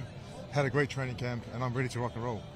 We were talking yesterday about how everybody's talking endlessly about Deontay Wilder's knockout power, and it's been well documented, but this is a heavyweight division, and you're well capable of knocking people out. Listen, any heavyweight can knock out any heavyweight. I think any fighter can knock out any fighter. It depends on the punch, placement, at the right time. And I know everyone's talking about Deontay Wilder's knockout power, and rightly so, because he's knocked out everyone he's fought, except for Tyson Fury. But I can knock people out myself, and I feel like I've been working on my power, and I'm going to put it on display. And what a man to have in your corner, someone who was in camp with Fury for that fight. Yeah. So obviously Andy Lee helping a lot in preparation. Andy Lee, with his experience and being around Tyson and his camp, he's able to come up with a good game plan. And I've also leaned on to Tyson for help as well. So both of them together, I feel like I've had the best prep ever. Brilliant. I saw on your Instagram the other day that brilliant video went up to show sort of Joseph Parker through the ages, a youngster in the amateurs coming through, winning the world title. Can you believe sort of where you are, how far you've come? Sometimes it's, when I think about it, it's amazing. Like, I did put up that video and I saw myself and I was like, young Joseph, no beard. And then I listened to my speak and I was like, who's that speaking? Like, little squeaky voice. But now I'm here in Saudi Arabia, and like, this is the biggest event of the year, and I'm just excited to be a part of it, and like, thanks to everyone involved for making this happen. Brilliant speaking to you, Joseph Parker. We can't wait for this one. What a fight. We can't wait for this one. Great to speak to you, my friend. Thank you very much. All the best, Joe. There is Joseph Parker, and now let's head back over to our MC Thomas Triber, who's about to introduce Deontay Wilder. Let's now welcome from Tuscaloosa, Alabama, USA. He brings a professional record consisting of 43 wins, just 2 defeats, 1 draw, 42 of his 43 wins coming by way of knockout. He is the former WBC heavyweight champion of the world, known as the Bronze Bomber, Deontay Wilder. Reigning WBC World Heavyweight Champion Deontay Wilder. I mean, when he fights, you have to watch, and you can't afford to blink, Darren. Yeah, you can't blink. Yeah, let alone go to the kitchen to make a cup of tea. Do not be doing that. You know, explosive. I was waiting for that. I was surprised that an unexpected one yesterday. I almost jumped out of my chair. He destroyed me with that one when I was about to interview him. The famous Bomb Squad, the man himself, Mr. Deontay Wilder. He's going to come in here for a quick chat. Mr. Wilder, how are we? Great to see you. Doing okay? Yeah, man. Blessings. Deontay. How you doing? Here we are. I love this. That looks amazing. Yes, indeed. Here we are in Riyadh, a beautiful city. Yes. You're here in Boulevard World. Yeah. Are you taking a moment to just take it all in? Well, I'm always taking a moment and taking it all in when I'm in a different culture. Different environment that I'm not used to, you know. So it's a beautiful country, it's beautiful people here, and they're all supporting something that I love, and that's the business of boxing. So when you have all those things combined together, it only equals a great time and moment. So I'm just taking it all in, me and my team and my family, and we're putting it in the memory bank. So when we get older, we'll say, you know, tell our grandkids what happened here on this moment in time, especially December the 23rd, Saturday, the day of reckoning. We were speaking to Darren earlier, and Darren was talking about how you can't blink, you can't go for a drink, you can't do anything like that. Darren, tell this guy, he just knocks people out. I mean, look, we know exactly how you fight. Is that a similar approach to this fight with Parker? All action in front of your man and looking for the knockout? Most definitely. You know, that's what brings the excitement to the heavyweight division, the explosiveness, the excitement, and, of course, the secret recipe, the knockout. You know, when people come to see heavyweight boxers, they come to see the knockout, you know. And you gave a great analogy at the first press conference about a slam dunk. You got a 3-pointer, but nothing beats the slam dunk. You know what I mean? So I just thank God that I'm blessed with a blessing and a curse within the right hand, that I can deliver and give people what they come to get dressed and pay their hard-earned money to see. You know, I always say women lie, men lie, but numbers don't lie. It's something that I'm naturally born with and I naturally can do. If you want to see knockouts, put Deontay Wilder on the card. You want to see excitement, put Deontay Wilder on the card. And I'm on the card, so I'm looking forward to Saturday night. Has it been difficult at all fully focusing on Joe Parker, because this has been sort of almost looked like two semi-finals? Yeah. You know, you win, AJ wins, and then you both fight. Has it been easy, tough to focus fully on this fight, knowing that potential mega fight is looming? To be honest, it's I wouldn't say easy. You know, if I could demonstrate the level of it, I would say it's been in the middle. It's been really in the middle, because I have Joseph Parker in front of me. You know, I never look past a fighter, but I do window shop. I do look through the glass window a little bit, but it's really been a medium type of environment or level for me, because you know, we're here for Joseph Parker, but everybody want AJ. Everybody, you know, that's been the biggest fight in the world, and it still is. It's been a moment where it's been hot and cold, and every time the talks is talked about, the levels just goes up. This is what I found about the talks about me and him, is that no matter when it's talks, it's like it get cold, but then when it get back up, everybody gets excited. No matter what. It's like we haven't lost anybody that's not interested in it, you know, at all. You know, sometimes things can linger on too long, but nobody finds interest in it no more. They're like, oh, whether it happens or not, we don't care. But when it talks about me and AJ, the excitements automatically just come out of people, and I'm looking forward to it if it happens, you know. But at this moment in time, my whole mentality, my whole mindset, mentally, physically, emotionally, I'm set on Joseph Parker. I'm definitely not looking past him at all. Is it extra special being on a card where it's not just heavyweights, but it's dominated by the heavyweights? Because this isn't something we typically see, is it? I mean, about 8, 9, however many of the top 15 with all the sanctioning bodies all on this one card. Man, this is beautiful. This is what makes this event so exciting, that you have nothing but heavyweights on this card, nothing but hard hitters, and I'm looking forward to being able to display my talent amongst the thousands that's going to be there and the millions that's going to be watching. I'm so happy that I'm a part of this event where this is filled with heavyweights on here, you know, some that I know and some that I don't know, you know, and some could be potential opponents in the future. So I'm just looking forward to it all. I'm just so happy to be here. I'm so happy to be around so many boxing fans and so many people that loving people, I would say. And what better place to be in than Riyadh? What did you make of Jarrell Miller? Has been keeping himself very busy. He's been getting in the face of Anthony Joshua. He's been calling him all sorts. He's been confronting Daniel Dubois, who's actually going to fight. Have you been keeping an eye on it? What do you think of it all? I try to mind my own business a little bit, but you know, you can't help due to the fact of the internet, and you know, people have phones nowadays. So when things happen, that's the first thing people rather do, get their phones out than call 911. You know, and unfortunately, I have seen certain events where he have gotten into altercation with some of these guys, and some of my guys have shown me certain things. But you know, my main focus is on Joseph Parker. I don't try to get myself too caught up in the action or the motion of action of others. If you want to waste his time and energy on that, then, you know, it's entertaining for the eyes that's watching. But for me, I'm here for a purpose. I'm here for a job, and I must complete the job, complete the task, and get everything done that I set out to do. I'm just expecting something fairly special in terms of your fight kit, because, I mean, you complimented me, so I feel like I should be paying a compliment. But I'm a big fan of this gown. Blessings. What can we expect on the night? Man, you can expect what you always looking to expect, to be sitting on the edge of your seat. You don't know what's going to happen, but when it's happened, bam, baby, good night. So don't get no one by you that's going to interrupt you, that's going to tap you on your shoulder. Go to the concession stands, and if you're at home, Get everything you need and sit it right by you. Because when Deontay Wilder come out and he's fight, at any given moment, at any given time, it can be bam, baby, good night, like I always say. And, you know, many people talk, but for me, when I talk, my numbers don't lie. This is what I do. God has truly blessed me with a blessing in the curve within the right hand. That's one of the reasons why I haven't had the opportunity to unify the division for many champions. Just like Joseph Parker.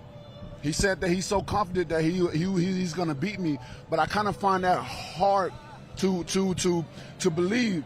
And like how you believe in yourself when you're a challenger, but you don't believe in yourself when you was a champion.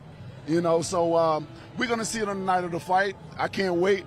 I'm the best that I've ever been in my life. I feel great, and I'm looking forward to Saturday night. The talking is almost over. The week of the fight has begun, and I'm looking forward to it. Looking forward to it all. We spoke yesterday. You talked about how that goal remains. One champion, one name. I'll let you say it. Come on. One champion, one face, one name. And that's one of the reasons why I'm still involving myself in the business of boxing. Because I have everything I need. I've accomplished so much. You're looking at a man with a statue, you know, so majority of my accomplishments has been set in stone within a statue, and the area where they put it in is historic. If anyone knows anything about, you know, where I come from and where it sits, you understand that change has happened, and it's a beautiful thing to be a part of change. You know, that's something that the world needs more of. Change, and some of that change is spreading the love. That's why everywhere I go, I give people my undivided attention. If I don't know you, you would never tell those on the outside looking in how I greet people or how people come to me, because, you know, the saying is, I'm a person that I never meet strangers. You'll never know how I greet you or how you greet me, and I return the favor. You'll never know if I knew that person or not, because if you're happy to see me, I'm happy to see you. If you show me love, I will show you love as well. And that's what it's all about. I feel that we're all family because we are part of the human race. There's no such thing as this race and this race individual. We need each other. And for me, so many people look up to me. I motivate and inspire so many. So with that being said, when eyes is on me, even when it's not on me, I am who I am. I display a certain different person inside the ring because I must. And if you know anything about risking your life for anything, you know that you must know how to be able to turn things on. But when you know how to turn it off, it's okay. You know. So this is who I am. I'm a leader, and I'm someone that shows people the way of life and how it should be done. Because, you know, although I have so much power and so many people get intimidated of what I can do, but I also show them the other side of showing love. So I'm glad I'm a fighter, but I'm also a lover as well. Let me ask you this, Deontay. At the press conference that we had a couple of months ago now, you had a very relaxed, peaceful, almost presidential kind of energy there. You had a great energy up there. You didn't really want any beef or conflict with anyone. And then when you went back to the US, you started doing interviews, talked about Anthony Joshua.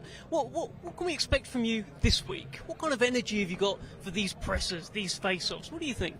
Well, I'm always going to be cool, calm, and collective, like as I'm always. You know, if I say something, then that means I mean what I say. It doesn't change, no matter what my tone or my environment around me is. How I feel is how I feel, you know. So I can't say one thing and then come in here and and be in front of someone and I'm not two-faced. I'm a 0 to 100. I don't have a medium. So when you hear me being here, calm, collected, saying things, and I'll go back and do interviews, it's because I still feel the same way that I feel. I do believe it's a time and a place for all things. And when I'm in the environment of certain things means peace. I'm at peace. And then certain times you in the environment, it means to really bring out your emotion, your feeling. I'm passionate about what I say. If anyone understands and knows me, they know that I'm a very passionate man. And I believe in I believe in the things that I say and do.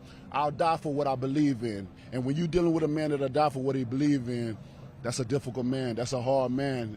no matter what goes on in the ring or outside of the ring. And I'm passionate about what I say. So when you have all that together, you allow others to understand and feel you even more because of your passion comes out into what your actions or what you say and what you do. Well, Deontay, there's millions of people watching there. I reckon that there's probably about 2 words that you want to say to them. Let me give you this. Let's get it. Bird Squad! Thank you so much, Deontay Wilder. Absolutely terrifying. It gets you every time, that, doesn't it? Even though when you know it's coming. I mean, thank you very much, Deontay. I mean, at that point, I even said basically just say Bomb Squad. He said it. I still got scared. Yeah, I still flinched. Yeah, exactly. What do we make of his energy? I mean, he's got a presence about him, Deontay Wilder. Yeah, sorry, and for me, another extremely confident individual, and you can understand why when you carry the power that he does. He calls it a blessing and a curse. You can understand why, because at any split second he can end the show. Yeah, and what I was just. That third fight against Fury, it was just this incredible spectacle, and Fury won and deserves all the props in the world for that. But I was so impressed with Wilder because after what happened to him in the second fight, that invincibility that he'd always had before that was gone. It was shattered, and he came up with all sorts of reasons as to why he lost, which fighters do when they lose because you need to explain it to yourself. But you wondered whether he'd ever be the same again. And he was exactly the same, and he swung until his last breath, until he collapsed in a heap through pure exhaustion, basically. And I remember walking away from the T-Mobile that night just thinking, wow, you know, after what happened in the second fight, to just go straight back in there and be the same as he was before, it's not, you know, a lot of people don't manage that. It felt like in that third Fury fight, we learnt something new about him. We always knew he could knock people out. We didn't know that he'd keep getting up if he got knocked down. He had that heart. He proved it. Yeah, look, these are attributes that you can't train. You can't be taught. You've either got it or you haven't. You know, heart, courage, desire, that will to win. And he's got that. He showed that. He didn't get the result, but he showed he was in there and he was trying. And that's what you want to see from a fighter. You want to see a fighter leave it all in the ring. And he done it that night. And yeah, again, I have to touch on the facts, as I have a few of them. A lot of these fighters, I can understand why, but they're happy. They're thrilled to be a part of this occasion, and it's great. I can understand why. Look, it's a great occasion. Another man very thrilled to be part of it is, of course, RMC, who is patiently waiting, Thomas Treiber. Let's welcome a native of Sweden, now making his home in New York City, New York, USA. He brings a professional record consisting of 26 wins, just 1 defeat, 14 wins, coming by way of knockout. Here is Otto, all in Wallin. Well, there he is, Otto, all in Wallin. This is the man who has approached this week with so much confidence. Every time I've spoken to him, I believe him. He thinks he can beat Anthony Joshua on Saturday night. 100% he does. He's had loads to say in the build-up to this fight. You know, he's talked about how he feels like Joshua's mentally fragile, how he's mentally weak, how he's never really got over that defeat against Ruiz. This is stuff that Anthony's heard before numerous times, but I don't think he was necessarily expecting it from Otto Wallin because he feels familiar with him because of the amateurs and the sparring. Yeah, I think so. But again, another extremely confident fighter. Here he is, Mr. Otto Wallin. Yeah, you're right. Otto, we were just speaking about you. All good. Talking about the confidence. Bigger than us. Yeah, just a bit. The confidence with which you've carried yourself this week in the entire build-up to this. You are here with genuine belief that you will beat Anthony Joshua on Saturday night. Yeah, I mean, there shouldn't even be a question. I feel, of course, I'm confident. Otherwise, I wouldn't take this fight. I feel like I've shown in the past that I'm a good fighter. I gave Fury a very good fight, and I take pride in my work. I've been working very hard to come to this place where I'm at now, and I'm just here really take full advantage of this opportunity. You've looked good, like you said, good win last time out. What have you made of Anthony Joshua's last few fights? I mean, he lost to Ruiz, he lost to Usyk, and I don't think there's any shame in that. I think both guys are very good. Usyk's a terrific fighter, but I feel with Joshua that, you know, he hasn't really been that aggressive, seek and destroy kind of guy that he was known to be when he came up. And, you know, he won Olympic gold, he became a pro and was knocking everybody out, knocked out Klitschko. And, you know, he's been at the top of the mountain. So I think it's probably been hard for him to realize that he's vulnerable too, that he also can get beat. And I think maybe in the beginning he felt like, you know, I won Olympic gold, I knocked everybody out, so I can't be touched really. So you feel it's a better time to be fighting Anthony Joshua now than it was, you know, a few years ago? Yeah, no question. I think there's two different reasons. I think one, he hasn't really looked the same, and I've got better. So I've worked very hard, like I said, over the years to get to this place. So I feel like I'm getting better all the time, and I'm not sure that he is. Do you think he's been a bit surprised by how vocal you've been? Because obviously you boxed in the amateurs and you've sparred, and it's just struck me that he wasn't really expecting it from you. Well, people tell me, even my girlfriend, she said, "Hey, you talked a lot of trash." I said, "Did I really? I mean, it's just the truth." And she said, "Yeah, well, the truth is, you know, it's not always what people want to hear, or you know, the other person, of course." So I feel like I'm just telling the truth. I get the question, I answer them for what I think of it. So, but do you think that's confidence oozing out of you? These words that are coming back, usually it's slightly out of character, but is it just confidence shining through? Well, it might be. It might be. People keep talking about my confidence. It's just, I mean, it's very natural to me. I'm just being myself. I feel very confident, and you know, I have a really good team around me, people that knows what they are doing, and they've been preparing me for this moment. And you know, now it's just the time to deliver. How are the nerves? Because the pot of gold for the winner is huge. Well, it would be amazing. I really, really, really want to win. I got to do everything I can to win. Yeah. But I feel like I have no pressure really. I feel like, you know, of course, I win this fight, I go on to much bigger things. But you know, I worked so hard to be here, so I feel like it's time to enjoy it. Where's your mentality at with this fight as in compared to the Tyson Fury fight? I think basically the same. Yeah. Yeah. I felt very good going into that fight. But I would say I've improved since that fight. I felt like when I fought him, I hadn't been on that level before. So I had 12 rounds with the best in the world, with Fury. And after that, you know, had a few good fights. And now I feel like much better prepared. I've been 12 rounds a few more times. And I'm more experienced, and I feel like I'm better prepared this time. Is that what makes you a better fighter now, the experience that you've gained? I think so, yeah. The experience does a lot, I think. Yeah. Yeah, and also, when I was growing up, it was hard to get sparring over in Sweden when I was living, where I'm from, of course. And then I was living in Denmark, went there when I turned pro. Then for the past 6 years, I've been with Joey in New York and been having great sparring. So that's been a huge help for my career. Let me ask you this, Otto. Do you think his mind is fully on Otto Wallin? There's the talk of Deontay Wilder. This week he's been involved with Jarrell Miller. There's been kind of confrontations in hotel lobbies. Is he fully focused on yourself? I don't know. He probably is. But I think it's all good that these other people are being mentioned. And I feel like I said that I don't have any pressure. I feel like he has a lot of pressure. He has to look good in this fight to go on and fight Wilder. And he's probably very focused on me, but there's also other guys messing with him, so I think that's just good for me. And also, don't remember, he was focused on you too, so at the press conference. It's been an interesting journey for you, hasn't it? Because when you turned pro, boxing wasn't long legal in Sweden. And I remember the first time I saw you was 2015-16 on a Sauerland Nordic fight night, I think in Denmark. And I remember just killing time in the afternoon and chatting to Joey Gamache, and he was telling me, look, I've got a real one here. He's got good, solid fundamentals, very good work ethic, good student. Did you always feel like you could get to this level? I did. It might sound crazy, but for some reason I always believed in myself.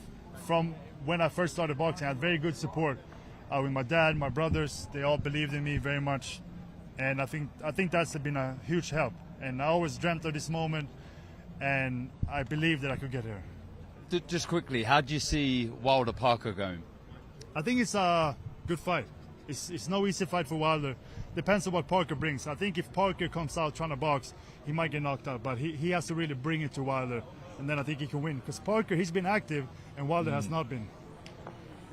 A lot's been made about the trainer situation. Now, you've had the same team and the same dream the whole time, right? He's making a few changes here and there.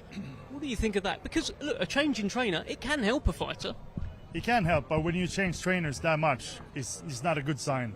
and we've seen it a lot in boxing. It usually doesn't work out well, and I don't think he's gotten better since he started changing trainers. I think he had a good setup with McCracken, and then I think that he's looking for something that he can only find within himself. Do you take confidence from that? Yeah, I mean, I don't think about it too much, but you know, I'm expecting the best Anthony Joshua, so that's what I got to do.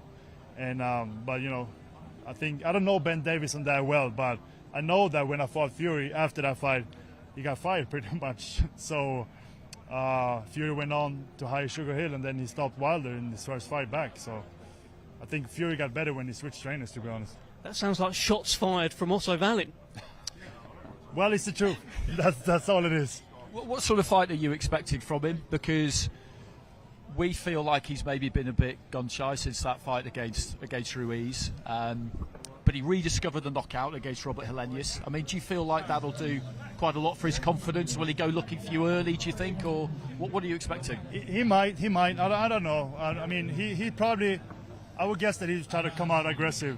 But at the same time, when he does, he's got to get hit with shots, and he doesn't like that. So then he might go back to what he's been doing. We can't wait to see how this fight goes. Best of luck to you, Otto Wallin. Great to speak to you. The one and only Otto Wallin. Big task ahead on Saturday night. And stand by for Thomas Schreiber, who is now going to bring in Anthony Joshua. Let's now welcome from Watford, England. He brings a professional record consisting of 26 wins, 3 defeats, 23 of his 26 wins coming by way of knockout. He is the former 2-time unified heavyweight champion of the world, AJ Anthony Joshua. Well, there is Anthony Joshua, former 2-time unified world heavyweight champion, taking it all in. No stranger to these flashing lights, no stranger to the big nights. No, not at all. He's had massive night after massive night. What interests me about this is the fact that him and Wallin have come last here. Does that mean that they're going to be last on Saturday? Because I know at the press conference in London, one of the reasons why he was a bit tetchy, I believe, was it wasn't just you. It was partly down to the fact that he was expected to come up last, and in the end Wilder came up last. Is this indicative of the order we'll get, or is this, again, have they been jockeying position to achieve this? Well, we will find out on Saturday night. Anthony Joshua, great to see you. Oh, we'll go with the fist bump. Anthony, this is your third fight in the Kingdom of Saudi Arabia. Is this place becoming the home of boxing? I'm not too sure.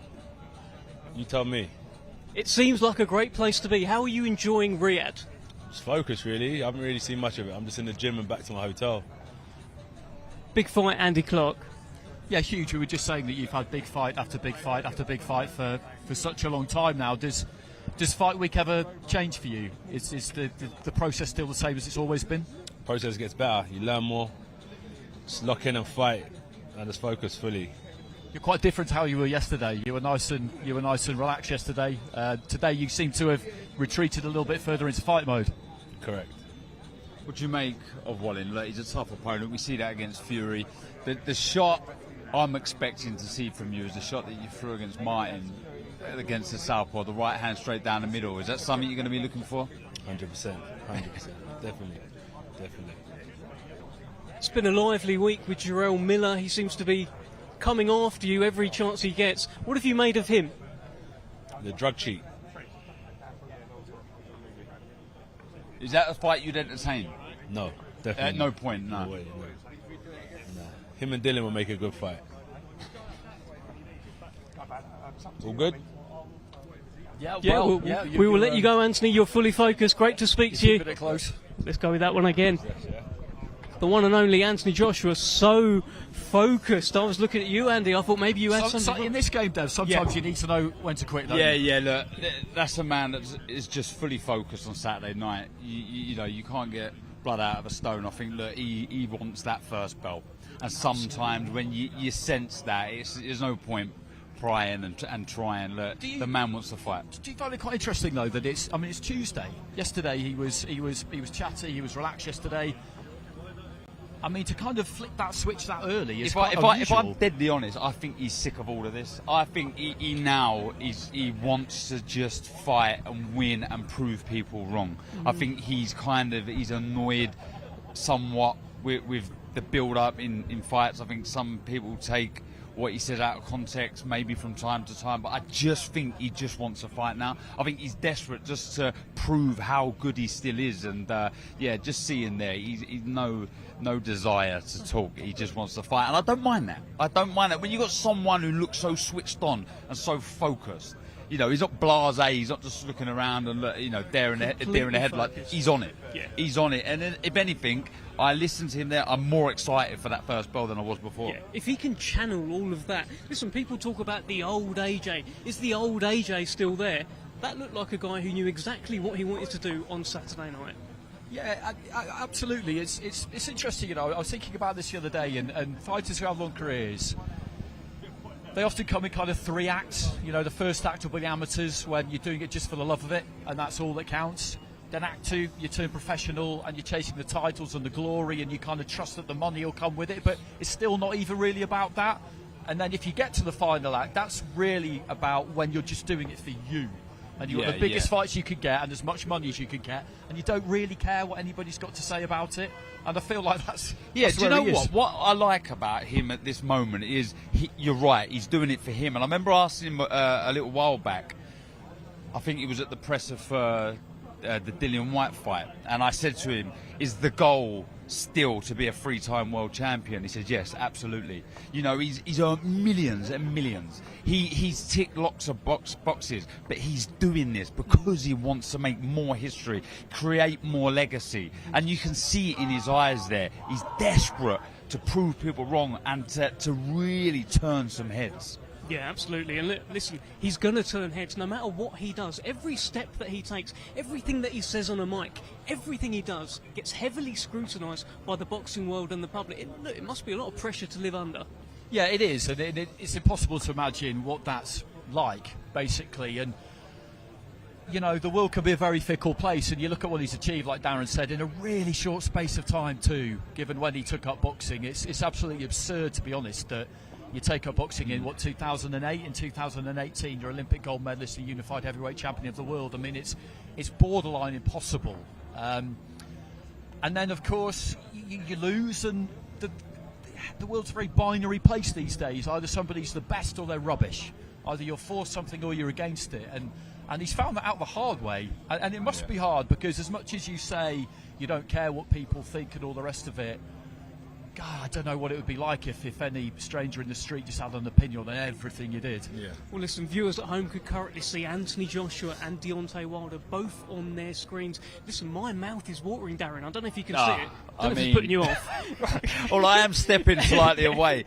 But that's the fight. Look, enjoy Saturday night, everybody, because it's a great card. 2 brilliant semi-finals, if you want to call them that. But if we ever are so lucky to see that Anthony Joshua, Deontay Wilder fight, we are in for a real treat. Can you imagine, right, and again, not looking past Saturday, can you imagine the energy just before that first bell of them 2 fighting, staring at each other in the opposite corner? Yeah, absolutely. I mean, it's incredible. Absolutely, because it has been a long time coming, but he's right. Deontay Wilder was right in what he said. I don't really feel like the gloss has gone off it, despite the fact that they've both lost since, because they've had their ups and their downs, and they're both looking for kind of redemptions of different kinds. It makes it bigger, almost. It adds to the story. Look, listen, we saw Manny Pacquiao and Floyd Mayweather. We wanted it at that point, probably in about 2009, and it grew, and it grew, and it grew, and it got bigger and bigger and bigger. I think that's kind of happened here.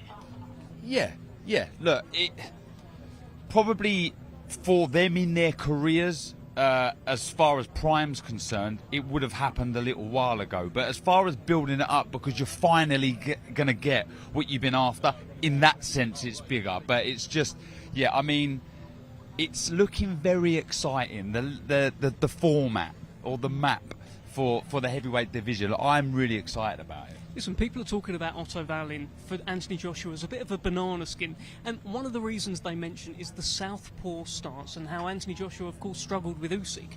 But when he won the world title, did he not knock out a southpaw? But that's exactly what I said to him. That right hand, it's textbook, absolute textbook. All right, okay, is it the same Anthony Joshua? But that right hand is what you do. You know, he slips on the outside and he threw the right hand straight down the middle of the southpaw stance. It was spot on. You don't lose that.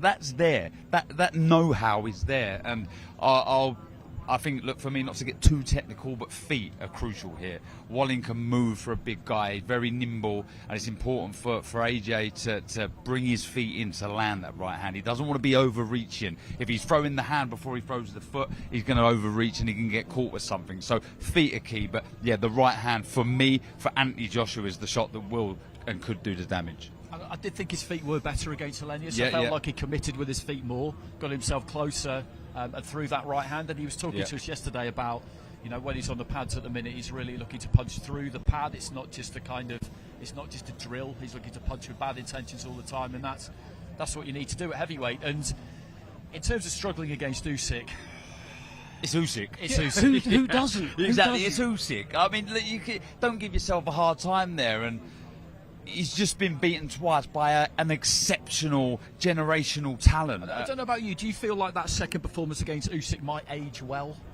Yeah, I think so. People remember what happened after the fight, basically, don't they? But the performance in the ring, I feel like it could age quite well. Yeah, and I hope AJ's taking some sort of confidence away from that. Thinking, look, I did improve. I lost, yes, but I did improve. And I've just been beaten by a very good fighter. What do we think of the link up with Ben Davison? You know, people are talking about how it's only 6 weeks, but they've been together for a little bit longer. They've been around each other for a little bit longer. But this is the first time Ben Davison will be the lead trainer, the lead voice in that corner. What do we make of this, Darren? Look. It's hard for me to answer this because I had the same coach from start to finish. I had 10 years with Tony Sims, but for other fighters, it's another string to their bow, you know, more tricks, more, you know, different ways of throwing certain shots, a different approach to camp, being happy, learning new tricks. And Ben, I've been really impressed with Ben. Ben knows his boxing. He knows how to read a fight very well. He's got a good team around him that study videos of opponents. They come up with, you know, accurate pinpoint plans. And AJ's an intelligent man. He'll follow a plan. So it could work out to be a very good partnership. He's a very meticulous coach, Andy. Yeah, he is, absolutely, and you know, he's been through it the last few years because he's had lots of criticism. You know, he talked about the highs and lows that Anthony's had. He's been through something similar because you appear on the scene and you're with Tyson Fury and then people can't wait to criticise you, and that's just how it goes. And he's got all that experience at a young age. And what it comes down to mostly with a fighter and a trainer, as I've always understood it, is trust. Yeah. That Anthony needs to trust that Ben Davison will tell him the right thing at the right time. And at this stage of his career, given how crucial it is, he must have identified that trust quite quickly, or they just quite simply wouldn't be doing this. I want to talk about Joe Parker. Now, we talked about earlier how Deontay Wilder, in that fight with Tyson Fury, the third fight, we learned something new about him. We learned how much heart he's got, how much of a warrior he is. I feel like we learned that about Joe Parker against Joe Joyce. What do you think? Yeah, look, I said it there. I can't believe he's 31. Unbelievable. Looks very well. Fighting as good as I've seen him fight. Again, Simon Keane is no Deontay Wilder, but you can only beat who's in front of you, and he looks very good. What I was impressed with was his hand speed. Very, very quick hands. Sometimes that's one of the first things you lose as you get a bit older. Again, only 31, but you know, he's been boxing a long time. Sometimes the speed can just dip, but if anything, his is increased, and speed generates power.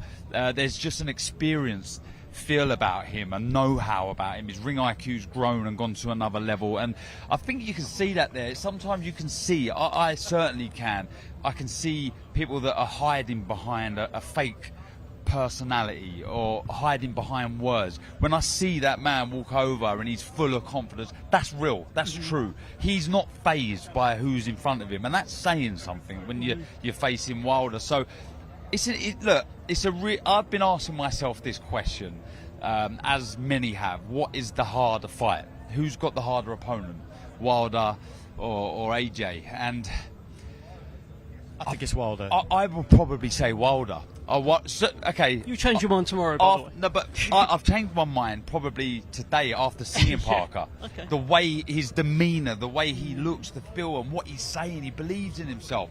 You know, he's got that heritage, that fighting spirit, and he doesn't look phased, and he's, like I say, full of confidence. Well, that fighting spirit is what I'm referring to in the Joe Joyce fight. He showed in that fight he's willing to go out until he's absolutely done. He went out on his shield in that fight. Yeah, he did, and you know, it's a phrase that people throw around a lot in boxing, and I think sometimes it rolls out of people's mouths a bit too easily when we demand that a fighter goes out on their shield. You know, you need to think about what you're saying there. You're demanding of them that they're basically going to risk dying. And you know, I'm not sensationalising. That can be what's at stake, and that's a hell of an ask. But against Joyce, you know, he was right in there throwing up until the very end, and you know, not for 1 second did I question Andy for leaving him in there, because he kept hitting Joe Joyce with massive shots, and at some point you think one's going to register. And I think the training link up, the training change for him has been really good, because they were a great partnership, him and Kevin Barry. But training with Andy and also being around Tyson Fury, I think has been great for him, because previously he was kind of the only fighter in the camp, as I understand it. This time around, you know, it's a new voice, which you need sometimes, but you're around other people, and I think that as you get older, particularly, does it make it easier to have a bit of a team? Yeah, it's the big fish, small pond sort of scenario, and success breeds success. Parker will be buzzing, being surrounded by these, you know, wanting to outdo even Tyson Fury, want to be the best in the gym, want to, you know, emulate what his friend has done, and it's only a positive thing. It's only a positive thing. Well, it's a hell of a camp to be a part of. It is the camp, essentially, that has masterminded beating Deontay Wilder.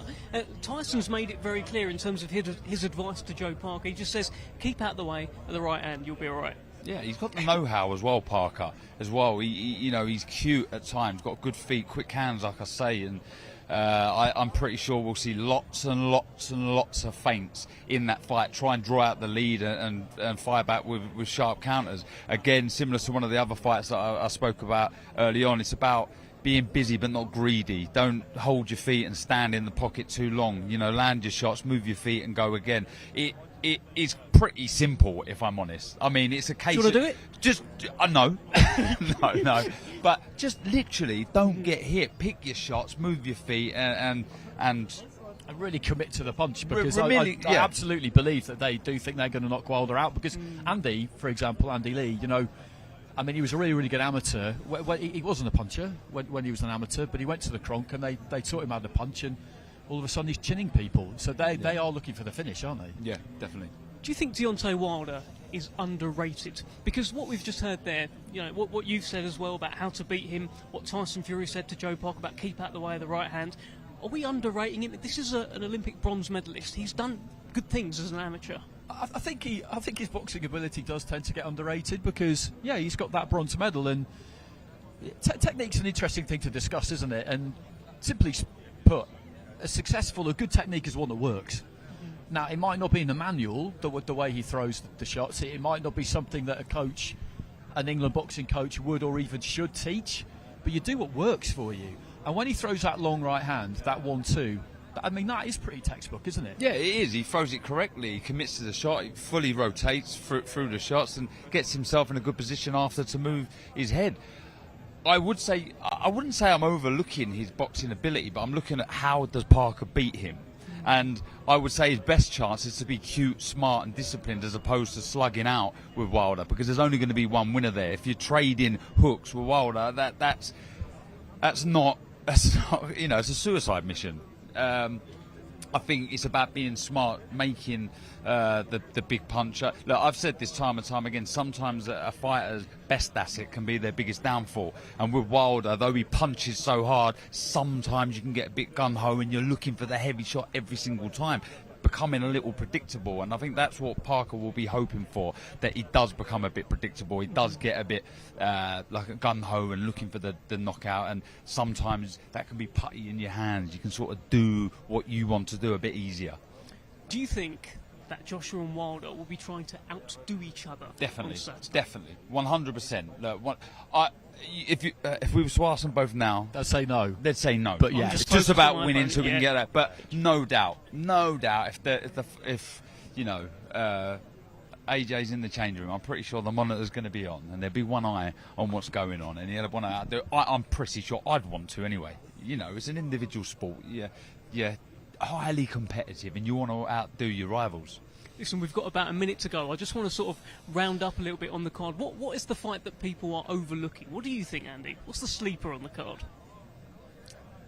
I like Tibora against Jarrell Miller.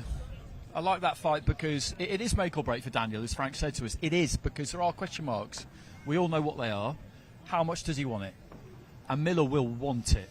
So if Tibora's going to beat him, he's going to have to be disciplined, stick to the plan, and maybe dig in there at times. And we need to know that he can do it. So many great fights on this one. What's your sort of sleeper, Darren? Well, I like the light heavy and the cruiserweight fight. I think there's something in those. Zorro, an unknown quantity, even to many back home in the UK. Lyndon Arthur, we've seen how good he is. When he sticks to a game plan, he's got a very good jab. He's very hard to beat.